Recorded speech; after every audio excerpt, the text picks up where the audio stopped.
శ్రీమాత్రే నమః. మనకి విశేషముగా ఆషాఢమాస శుక్లపక్ష పాడ్యమి మొదలుకొని నవమి వరకు కూడా గుప్త నవరాత్రులు అనేటటువంటివి జరుగుతాయి. ఈ నవరాత్రులు వారాహీదేవికి సంబంధించినటువంటి నవరాత్రులు.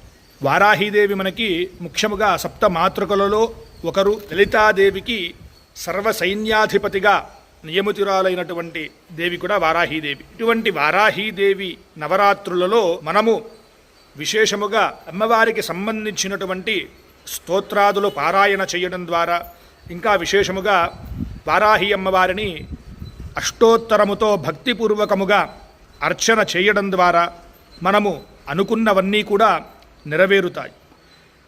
జీవితంలో మనకి ఎదురయ్యేటటువంటి అడ్డంకులన్నీ కూడా తొలగిపోయి ధైర్యము, స్థైర్యము అనేటటువంటివన్నీ కూడా కలుగుతాయి. సకల శత్రుబాధలు కూడా తొలగిపోతాయి.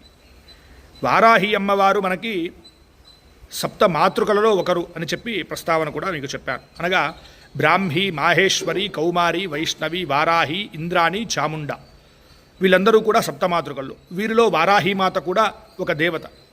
అటువంటి వారాహీదేవిని ఎవరైతే సాత్వికంగా పూజిస్తారో అటువంటి వారికి సకల శుభాలు కలుగుతాయి. భక్తితో వారాహిమాతని ప్రతి ఒక్కరూ కూడా అర్చించవచ్చు.